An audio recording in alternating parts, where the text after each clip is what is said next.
Welcome back to a new episode of Campus to Capital. Today, Julius and I are not in Copenhagen and we are not remote. Today, we are in Munich and we are in Ruben's studio. We're with Ruben Benjamin today and he's an artist and yeah, we look forward to get to talk to him.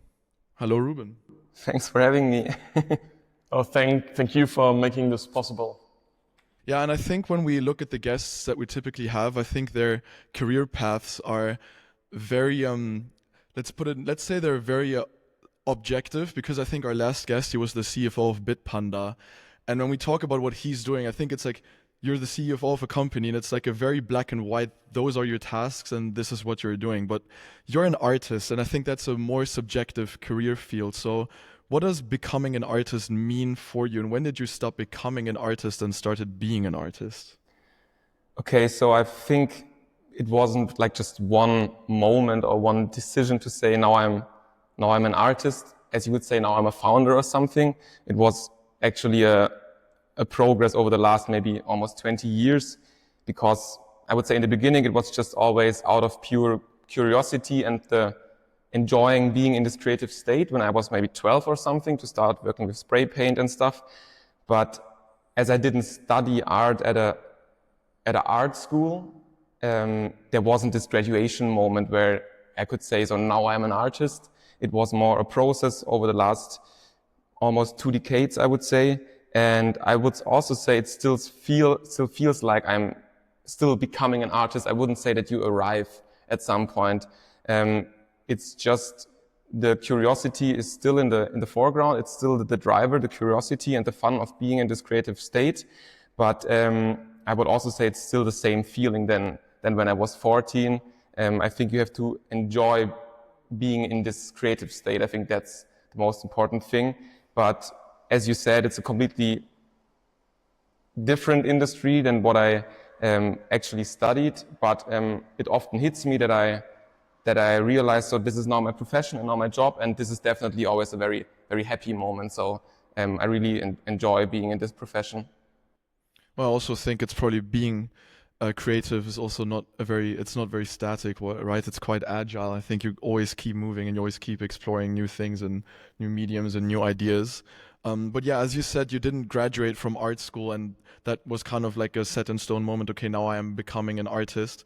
And I mean, a lot of people that are active in the art world, they either go to an art school or they study art history, but you did not take this conventional track. You actually have a bachelor's and master's in finance and mechanical engineering. And which is pretty cool. I mean, we study something similar. I think it's a very, very interesting field, but it's also interesting to kind of shift from that into being a creative. And what do you think are maybe some advantages and maybe also disadvantages that you experience from having this career track that is not necessarily directly aligned with being a creative? So what I'm definitely really grateful for is that I really now recognize that I could always work super independently, so creatively independently, that there was no one who told me how I had to do art or what my art should look like or which medium I had to use. And like looking back, I'm really thankful for this now, that I could always work completely free and I didn't have the professors in this ecosystem. That this is basically also why I'm working with this medium now and how I'm working as an artist, because I was super independent in this segment. And also I'm actually pretty happy to have this technical background now, because I'm always working with new technologies. For example, right now I'm working on a series of sculptures printed from black sand, for example. And this is why I'm always working with an architect right now for technical sketches or with new materials. I have so much technical stuff downstairs where I really paint. So I would say it helps me managing those different worlds right now. But because you also asked for the disadvantages, so what I definitely didn't have is the pole position in terms of the network. Because many art schools, they have this ecosystem of curators and gallerists and professors and art dealers. And I had nothing of this at technical university. So I really had to build each of these contacts from scratch and the whole networks, because I had nothing of this when I graduated. Oh, definitely. I think this also aligns pretty much with what we talked about with Magnus Resch. in one of our episodes, because he really emphasized that network is your net worth per se, in, especially in art. Yeah. So when you approach a new artwork, we were wondering, how do you know when a piece is finished? Because I could imagine that it's, as Konstantin said, not only a career is a like ongoing process. It's not very static. It's the same when you approach a new artwork. So do you ever feel tempted to keep adding, or is there always a moment where you say, okay, now I'm done? Yeah, that's a really good question, because I think especially if you work abstractly, which I do to the most part, it's because there's no clear point where you objectively see now it's finished. I think I now really realize it makes click once I know, okay, now I'm really finished. But the frustrating part is often to get to this point, because I often just keep painting and painting and painting and adding layers, but it doesn't click and I don't feel like now it's really, really finished. And once this moment happens, it's super satisfying and super nice, but it's always dangerous to keep going and keep adding, because you can also really kill an artwork. And then you just regret it so much that you kept adding, because maybe a couple of hours before it was really good and now you killed it, because it's also too many layers of pigment. So I would also say it's just definitely the challenge to know when to stop, because something maybe was balanced before and now you fucked it up. So it's very, it takes time to learn once something is really good.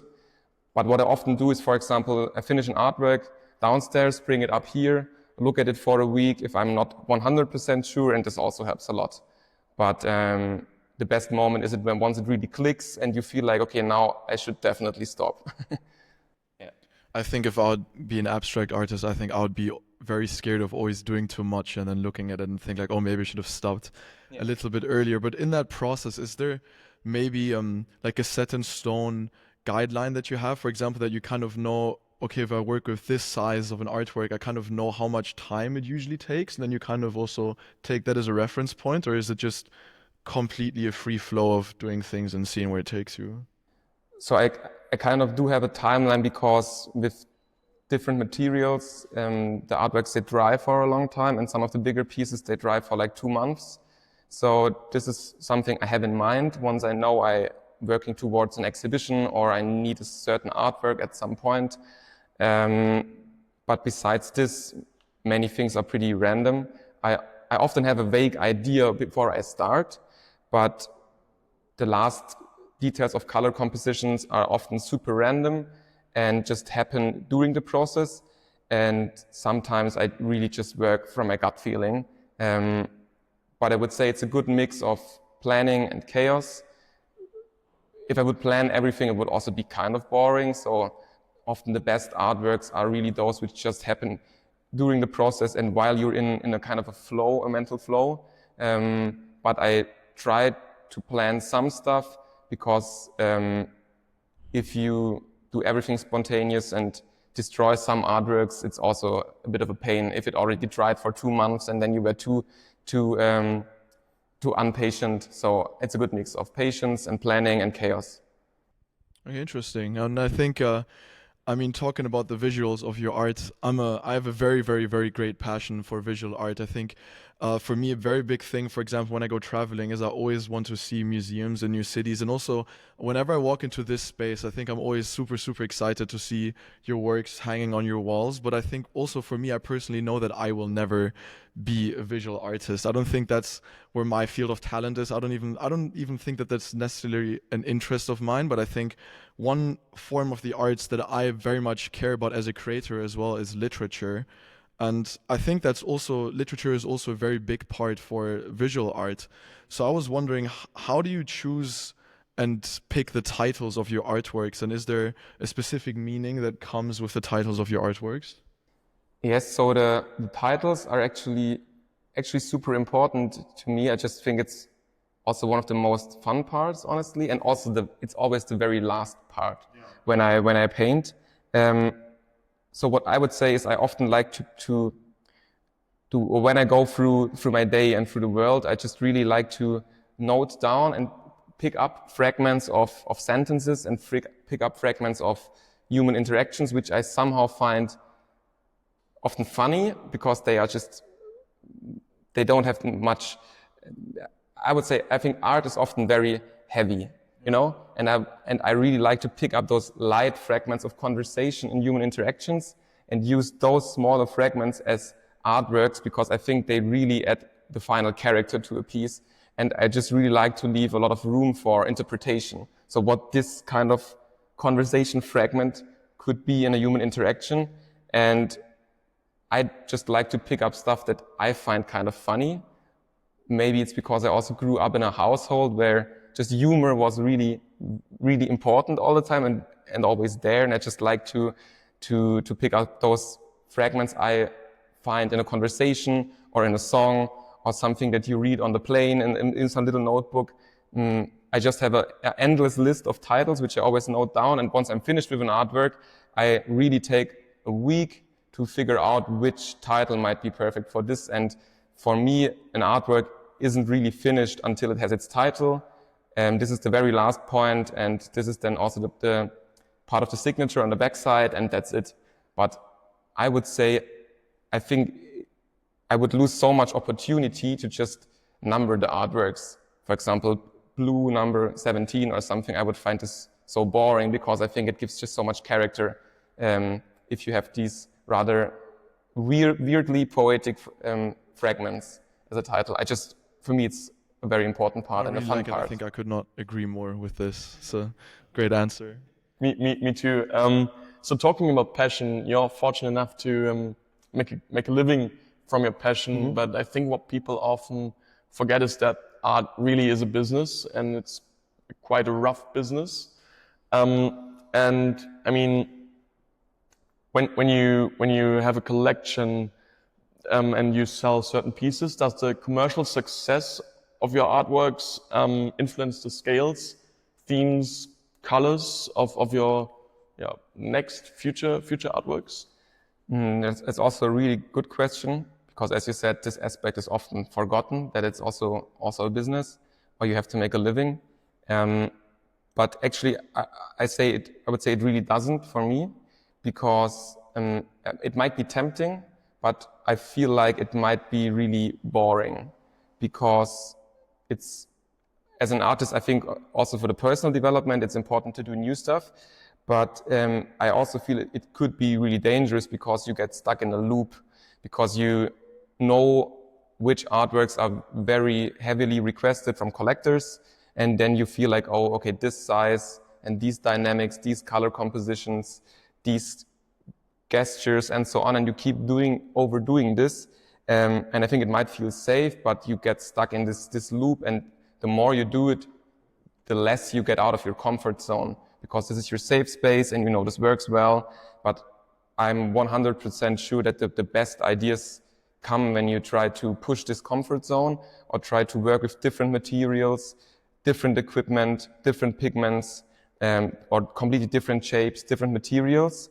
I just think it would be boring otherwise. But yeah, and last but not least, I think I also wouldn't like to be known for just this one.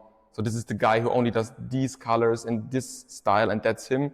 I think it's nice to come up with something new, but of course it's a gradual development. It's not just from one day to another, but it's important to keep developing. No, for sure.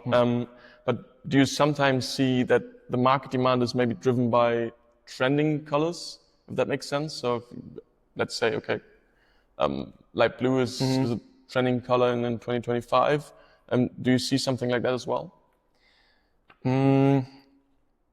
I don't really. Of course, I feel like some artworks are even more requested by collectors than others. Of course, also some sizes are, for example, more suitable to some collections because it's great fun to work on huge pieces, but often this is also, some collectors don't have the space for them, for example, even though they love the artwork, but they don't have the space in their collection.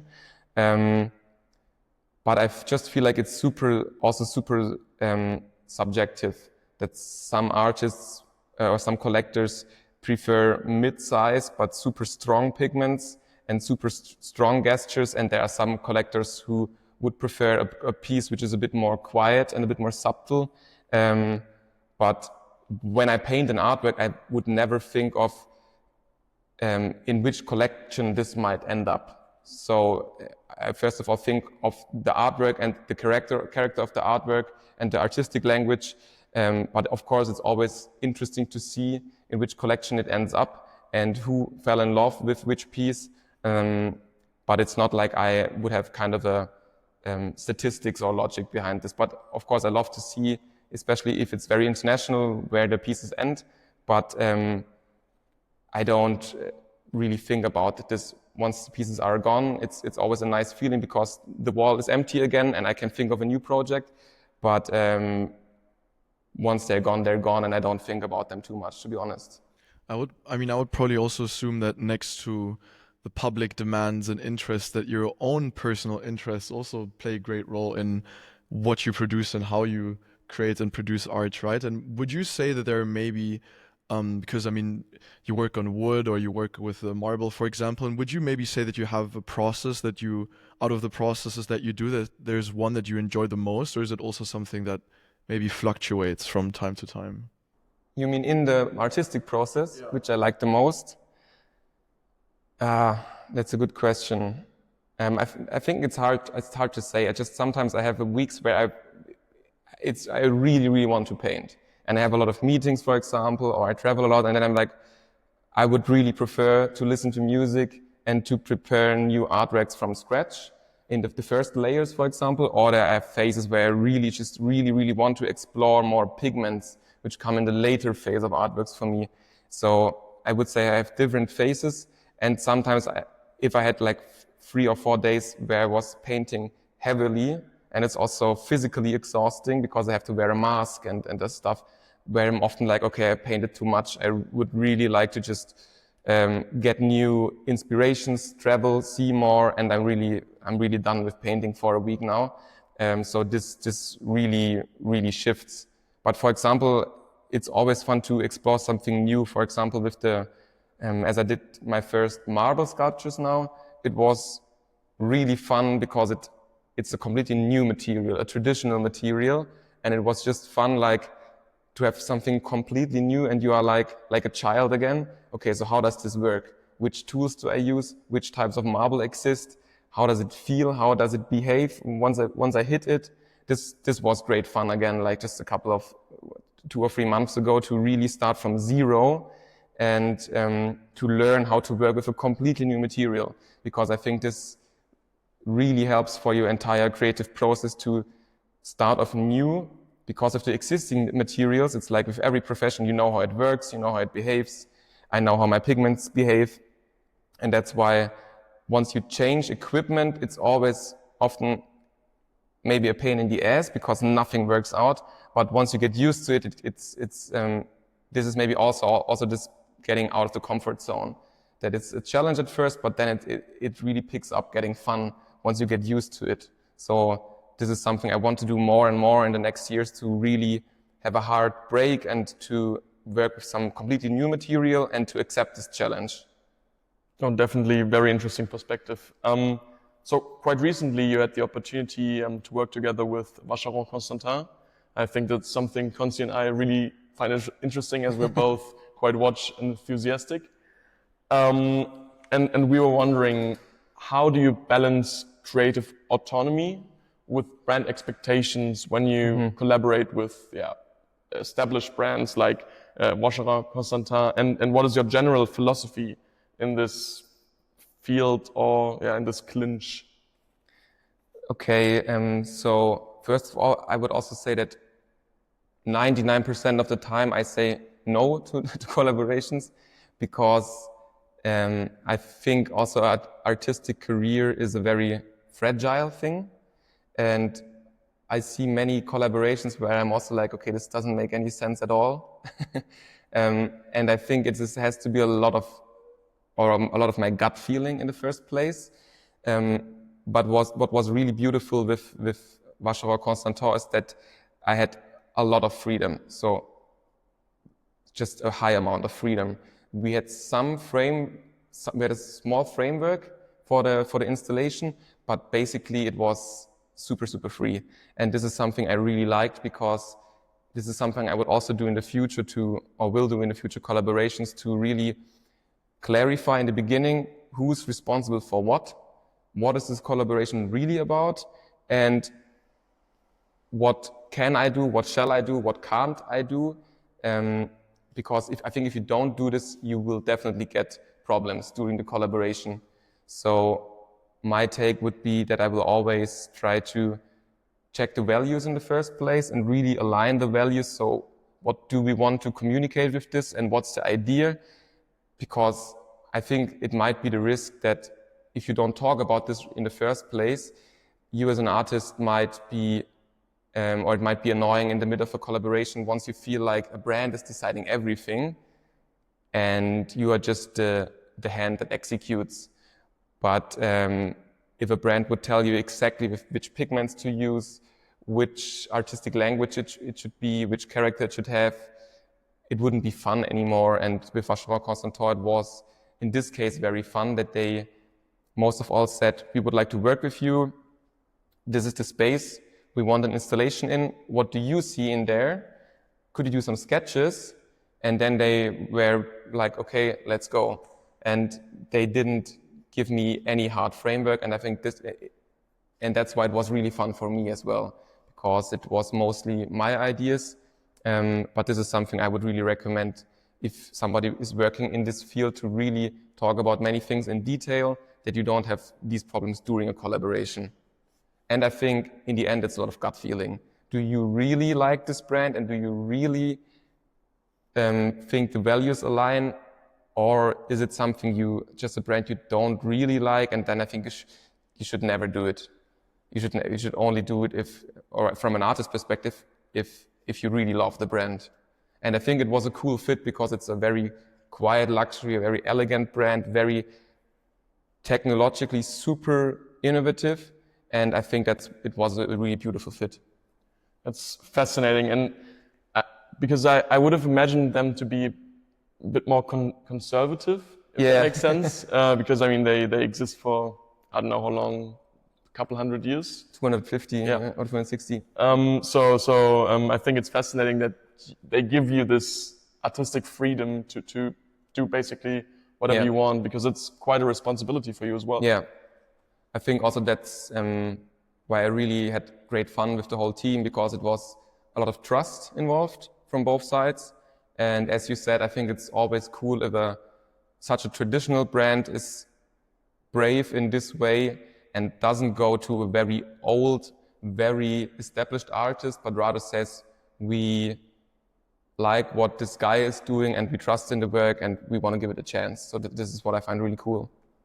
I think building on top of this, unlike many other artists, you're also an entrepreneur, and you also have the ability to completely work on your own terms. And because of this, in my eyes, you are a leading example of being someone who flips the script of how an artist's career is traditionally approached and established. And was it always your goal to be this disruptive persona in the art world? And what excites you most about bringing in this fresh wind? Okay, so I think thank you first of all. But I actually never woke up or thought I want to be disruptive or anything. I think also that's just not how, or not really my type. I think it's maybe also because I just had a different approach, because I have had a different start settings. As I didn't come from this art school background, I had to think of different ways. And from the beginning, I had always a very close contact to collectors and really wanted to build these relationships. And I think I just often try to zoom out and not only look at the art industry, but also to look how different industries approach things in a cool and a fresh way. And I just think this is what I like to do, to listen to my gut feeling and to zoom out and look at different industries. And last but not least, I would say the art industry is, I mean, if you're an artist, you can do whatever the hell you want. So it's not very regulated. There are some rules, so you have to document your works very well and stuff like this. But I think in the end it would be boring to do everything how it's always been. I think you can look at different industries and go through the world and try to deduct something for your own work. And I think this is the way new ideas evolve and you get new approaches to how you build your career in this industry. And I mean, would this, let's say, disruptive profile give you the opportunity to be present as a personality, let's say, next to your work, or would you always let your artworks speak for themselves? Because there are many artists that have established a great personality alongside of their work, like Andy Warhol or Marina Abramovic. Yeah, that's also a good question. I think it's really individual. So I myself, I don't want to, like, my personality don't want to be in the very spotlight, to be honest. I think maybe some artists really like this. It's just not really my style to be in the full spotlight. I would always want the art to be more in the center. I feel like this is also way more interesting than me as a person. I don't know. It's that's what I feel like. But I think a bit personality is good or important, or to speak for myself, if I follow artists internationally, which I find really interesting, it helps me a lot to have a bit of their personality online, that I can kind of more grab the personality. And I think this also helps a bit to understand their artistic language a bit better. But this is how I feel if I follow artists. I think complete anonymity would also be a bit of a missed opportunity. But I think if you look at someone like Banksy, for example, I think if the strategy is to really be mysterious, this can be a way. But sometimes you see artists where their personality really overshadows their artistic work, and I find this sometimes a bit boring if it's just about the person and the work is in the background. But this is how I feel. But I think it can be a good mix. Yeah. I think also in regards, because earlier you said that you can also look at different industries and kind of draw trends and ideas and things that work from other fields and areas that are not even necessarily related with art.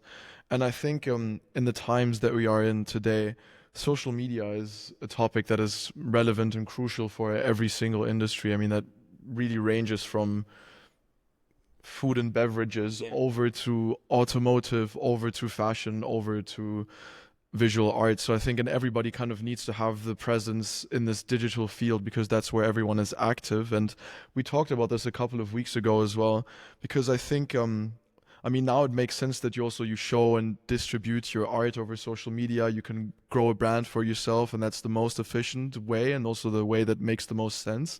But then there's also people who don't use social media for the art. They make art for the social media, and then it's not that much about the artwork anymore. It's more about creating content, which personally I am not too fond of. But where do you see the line between art and content production? Yeah, I know exactly what you mean. I personally think it's really hard to draw a line, or I would even say, for me, I don't see a clear line.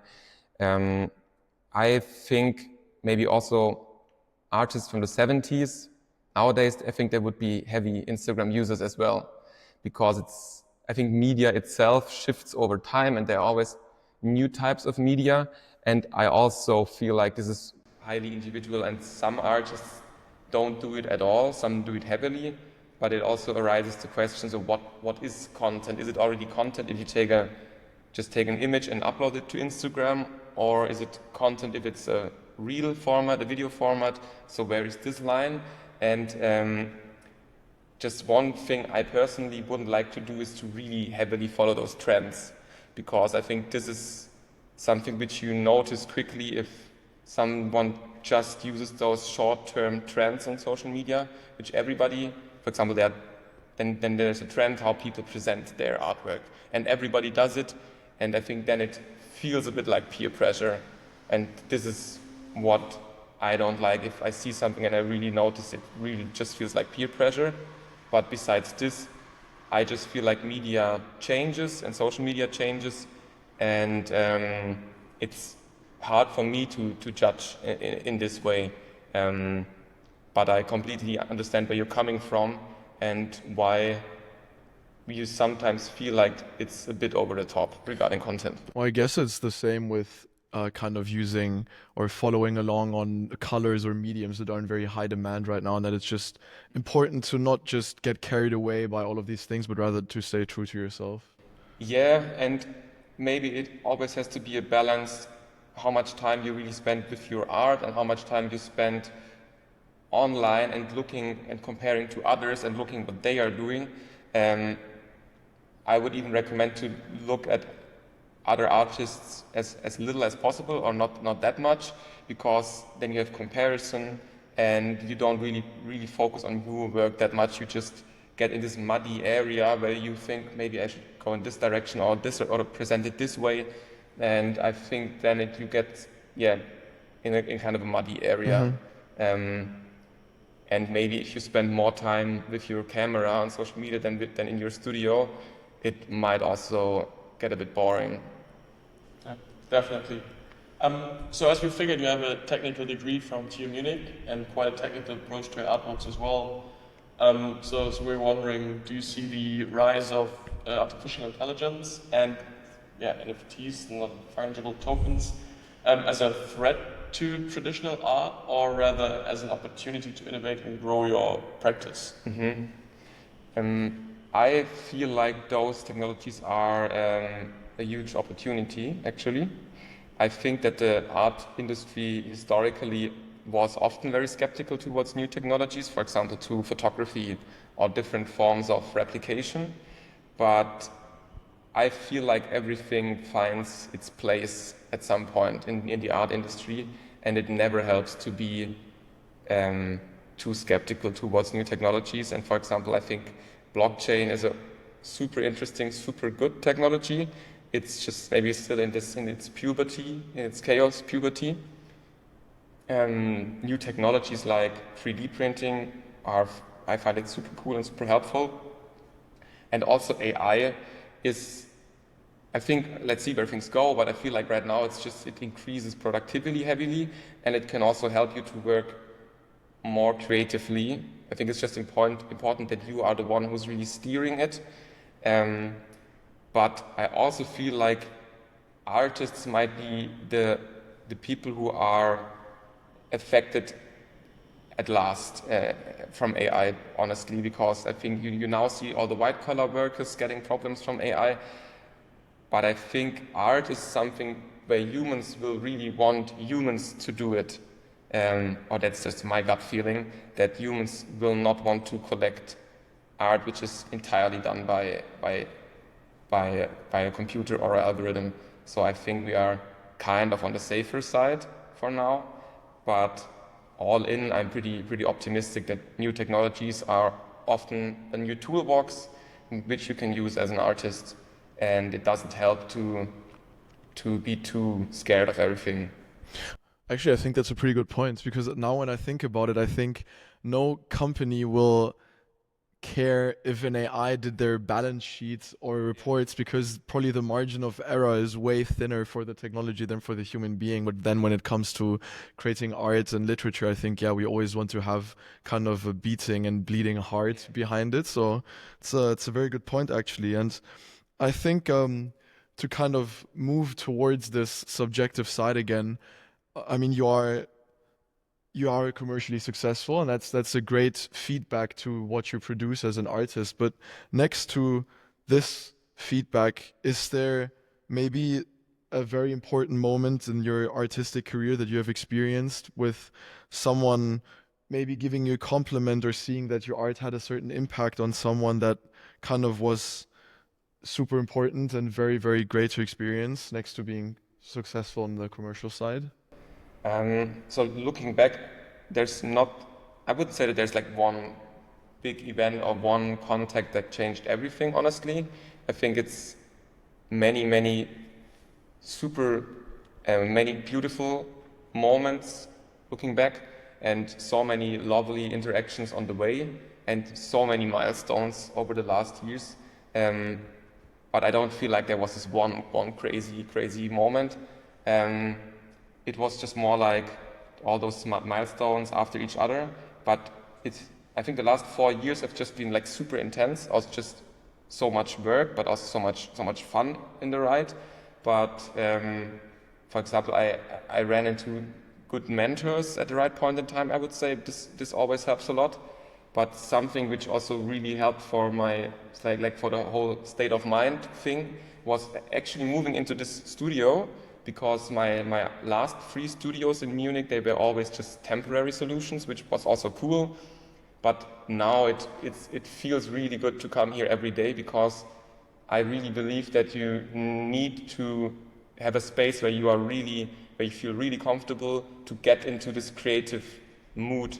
And in my last studios, they just were not perfect for me for painting, for example, because they have so much heavy equipment and stuff. And I think it's just really good to have a space where ideas can really grow, and where you just like to spend a lot of time having a coffee, reading a book, getting new ideas. And this is why I would say that the last months have been just so much fun here, because I really feel like here I have a space on the 2 floors where I can really think about new ideas, test new materials. And I think if you have a studio where you don't like spending time, you will only do the bare minimum and then you go home again. And I'm just here basically every day, also on the weekend. And I think this is just good if you have a space which helps you to get into this creative state. So I would say getting the keys for the studio here just helped me to find some time to breathe. And now it's time to look forward for new ideas. But there isn't just like this one moment in time where I said, so now we're going good. So it's just always one thing after the other. Well, and I mean, to our listeners who can't be here with us today, Ruben has a pretty cool studio. I mean, we are right in the city center of Munich, and there's broad daylight flowing in, these beautiful industrial lamps on the ceiling, great white walls that do your art justice. And I think, I mean, if this would be my studio, I would really like to come here to work as well. So I can definitely see how that encourages the creative process. And we will definitely touch some visuals to let everybody feel this environment we're currently sitting in. But maybe building up on that, would you say that Munich has a great art community, a great infrastructure? Because that's not what the city's most known for, in Germany at least. I think it's okay. I think it's not the most disruptive, and maybe not the most futuristic. But of course, there is a really good ecosystem with the Academy of Fine Arts, with the Pinakotheken, with Haus der Kunst, Villa Stuck. There are many art clubs, and there are a lot of people who are interested in art. But I often feel like, so we could do more here, and it could be a bit more dynamic. But maybe this is also something I could try to foster this ecosystem more in Munich, or which I just like doing, to host events here. But I think it's also a personal question if you like living in a city. And for me, it was just a decision to stay here because I like the network I'm in with all the friends, and just always have a good vibe here. And I think this is also really helpful to be in a productive ecosystem for your creative environment. But I would like to, for example, next year to work in New York for a couple of months, because I just also feel it's more and more important to build these connections to the center of the art industry worldwide. And this is New York. But this is also one step after the other. But I think next year is the year where I want to do it.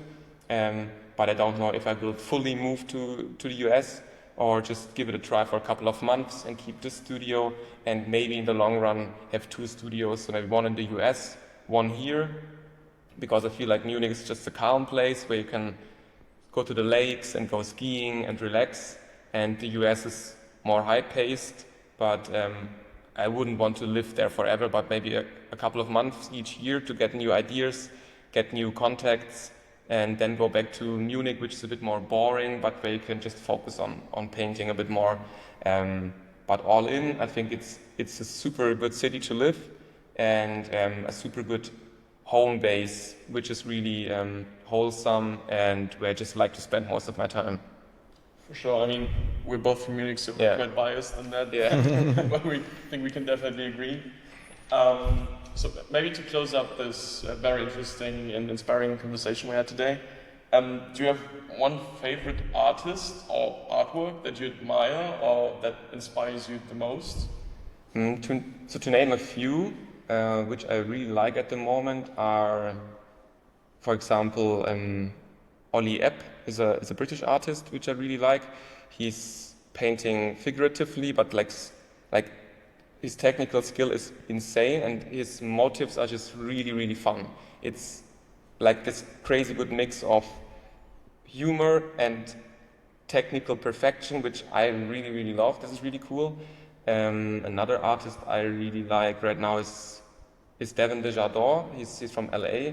What I like about him is also that he doesn't actually come from the art industry, and I like how he's building his career and how he's developing his a bit gloomy paintings, which often have kind of a religious approach, but I just think it's amazing stuff he's doing.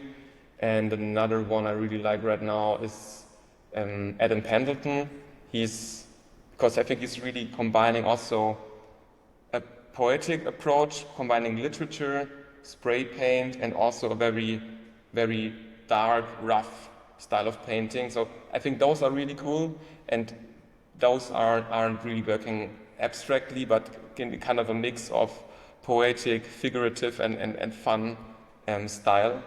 And I also, as an abstract artist, find it really important to really look at many different styles of artists sometimes, because it can give you new ideas, especially if it's from a complete different style, to find new approaches. I think this is just often interesting to look at completely different stuff than something in your own visual language. I think that is something that doesn't only apply to art, but basically every profession you can do to really get different inputs. And I think this is a very good closing note to our talk today. So thank you very much for this opportunity. Yeah, same for me. I had a great time. This was a lot of fun, definitely. Yeah, I thank you for coming to my studio today, and looking forward to your next episodes. Thanks. So you heard it. Tune in 2 weeks from now, where we will upload the next episode, and we will see you from then. Thank you.